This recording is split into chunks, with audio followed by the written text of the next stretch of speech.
Look as closely as you want, because business in Torrance is sparkling. Hi, I'm Abbie Gemillion, your host of Common Sense, and today we're featuring Micronova, a company that's proving that cleaning products are big business.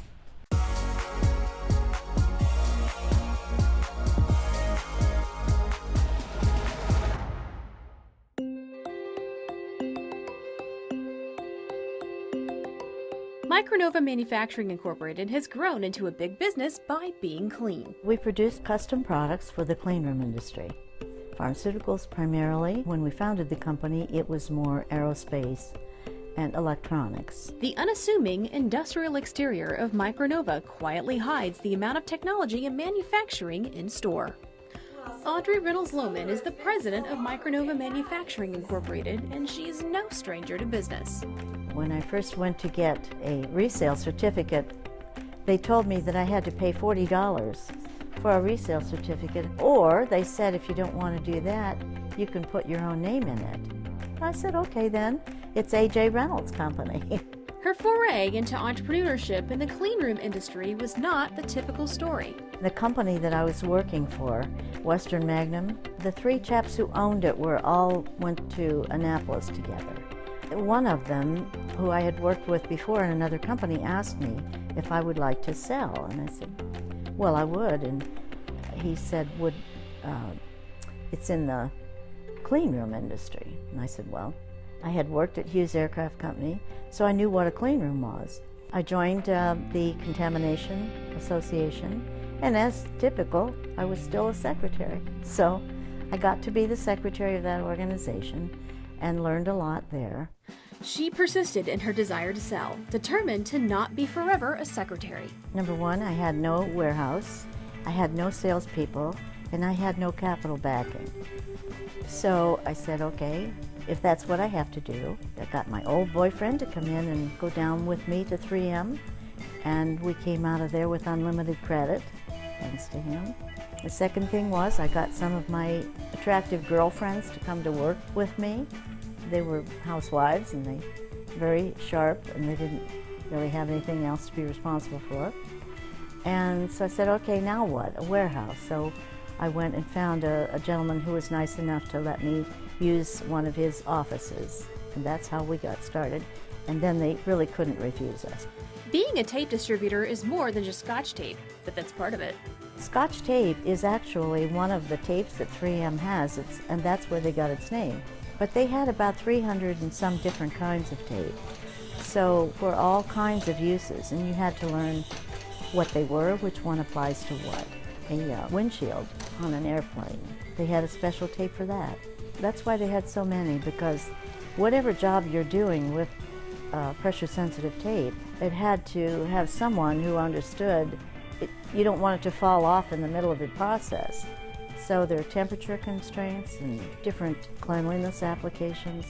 So there's a lot to know about tape. I still don't know all of them. And all of that talk of tape would lead her to someone who would stick. We had a rep that was supposed to be at the office at 8 o'clock, and he didn't show up till about 11. And I called the company, so naive I was, and I said, I want your best rep. Who is that? I mean, mind you, I had no facilities or business or anything else, but I wanted the best. And I look back in retrospect, and it almost, I have to laugh or cry. In the process of asking him, he told me about Frank. He said, but he won't come down to your area because he lives in San Marino. And I said, well, could you just ask him? Well, he didn't call me back because he said, there's just a bunch of women down there. I don't want to, I can't do that. So I called back and said, would you just ask him to have the gentlesse to call me and tell me to take a hike or whatever, at least so I know. So Frank called me, and he said, meet me down at Charlie Brown's. So my sales rep and I went down, and he still tried to talk us into the 90-day pricing, but we were pushy little broads, and so we said, no, we want a distributorship, that's it. My husband was in that tape division. He was a salesman for that division.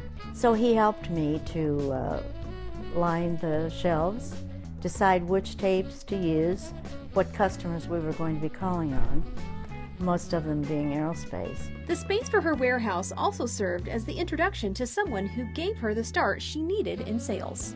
One of the people who was very instrumental in my beginning was a fellow who used to work for the Queen of England. He started his own little company on the side making a Dyson mat, a walk-off mat, if you will, into the clean rooms. Her big break into manufacturing came years later from a familiar face. In 1984, I was asked by a gentleman at Xerox to make him a mop that used to be made by DuPont. The factory burned down and they closed out that division, and he couldn't find it anymore. The fellow that actually made the mop for me was a neighbor, that is a business neighbor. He was an inventor. He used to work for Mattel. He asked me if I would help him with some marketing ideas because he was a good inventor, but he didn't really know how to sell it. And I said, sure, you come over 5 minutes or so, I'll tell you everything I know. So he came over and he said, gee, this is great. What can I do to help you? And I said, you can make me a mop. And from the creation of the mop came the name Micronova. It means little new manufacturing company. This is one of the advantages because if you take a big company and you say, I want this product, it takes them maybe 2 years because they do the test marketing and all of that. We just skip that phase. If it works, fine. If it doesn't work, we've done a lot of things, I have to admit, kind of by the seat of our pants, but it's worked out well. And we were conscientious when we were doing it, so it became a good product. Don't throw out that mop. When we come back, we'll take a tour of Micronova and find out what it's like to work in a manufacturing plant. But first, trivia. What was the first cleaning compounds made of? That and more when we come back.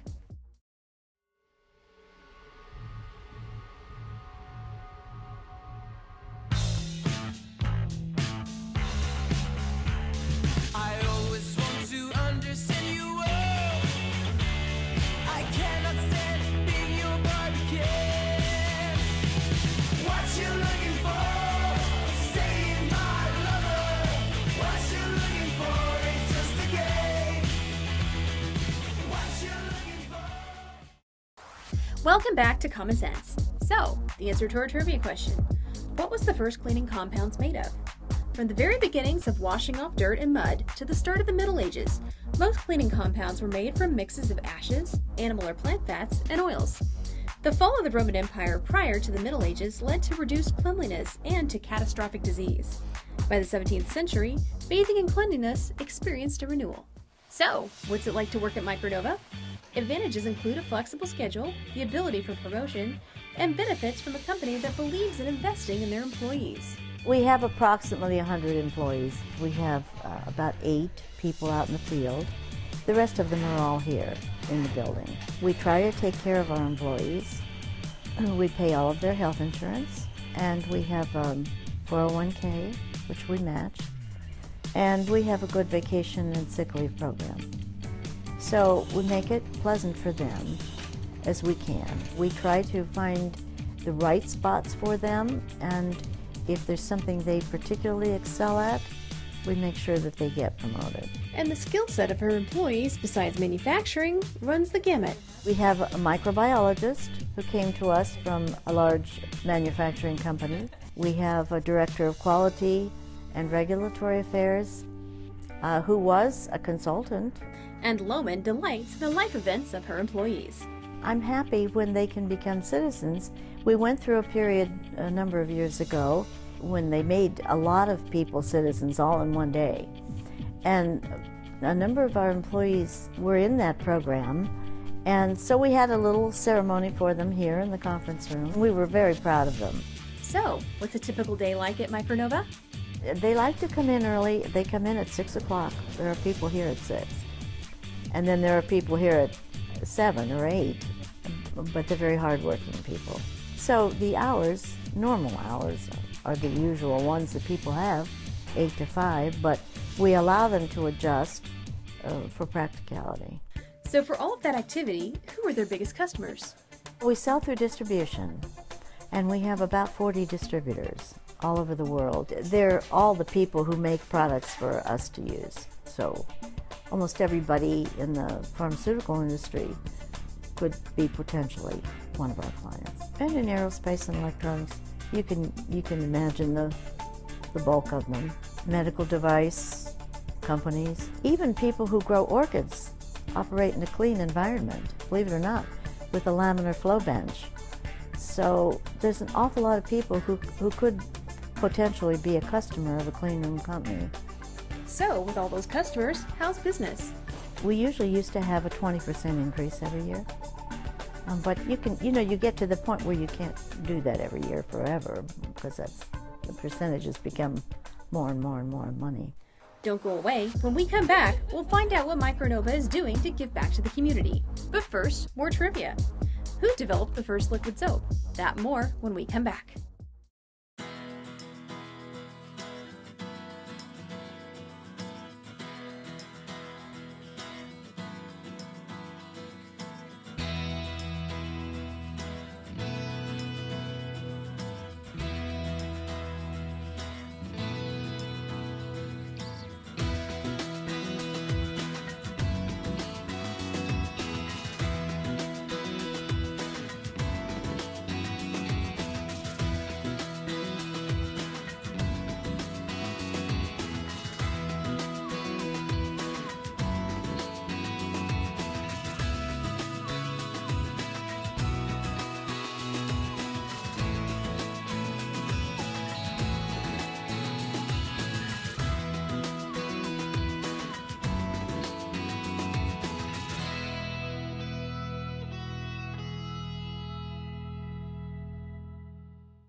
Welcome back to Common Sense. So, the answer to our trivia question. Who developed the first liquid soap? By 1898, B.J. Johnson developed the first formula for liquid soap. Using palm and olive oils, he named it Palm Olive, becoming an instant hit. The first liquid soap for household cleaning followed soon after. It was made from pine oil and was branded Pine Sol. So the choice for Micronova to make Torrance home was an easy one. Well, I lived here. I didn't live in Torrance, but I lived in Palos Verdes, and it was a quick drive down the hill. And despite Lohman's humility about herself and her company and the 11 patents they have, Micronova has made significant donations to local hospitals and local sports teams. We're patrons at the Torrance Memorial Hospital. That was one way we gave back to them, so that people who can't afford sometimes things, that money goes to help them. Micronova recently received the President's E Award for Exports in Washington, D.C. in May of 2018, which recognizes businesses that strengthen the U.S. economy by sharing American ingenuity outside its borders. We have about 20% of our business goes toward exports. And so we got the award. We went back to Washington, D.C. and were presented with an award by our Secretary of Commerce, Wilbur Ross. And then Congresswoman Maxine Waters came into our office and made a presentation. Micronova recognizes that their people are a reflection of who they are, and that their hard work is what makes their company successful. We think we have great people, hardworking and intelligent, with lots of foresight. That's what usually makes a company a good company, are the people. I always get stuck on these things like, are you a woman-owned company? And that just drives me crazy, because I think my sense of fairness doesn't really lead me to that. I think, if you're a woman and you're the best, you should be promoted the best. If you're not the best and a man is better than you are, he should be promoted to the best. I like people who aspire to be the best. And if they don't get recognition for it, what's the point? I think if you're the best, hey, look what a great job that person did. I don't care where they hail from. But if they can make things better, that's the one to do it. So just be your best, all the time. You can't fail if you keep trying hard. Thank you so much to Micronova Manufacturing Incorporated for welcoming the Common Sense production team to the manufacturing floor. Whether you're in aviation, pharmaceutical, or tech, you can head on over to Micronova Manufacturing Incorporated at 3431 Lomita Boulevard, or go to their website at www.micronova-mfg.com. And while you're online, head over to our Facebook page, Common Sense Torrance, to see what happens behind the scenes. And hey, why not give us a thumbs up too? So whether you run a lab for a compound pharmacy in a hospital, or you work in high tech and you're in need of specialized cleaning tools, I'd like to thank you for watching Common Sense, where we take a rare, behind-the-scenes look at local business and explore their secret to success. Thanks for watching. We'll see you again soon.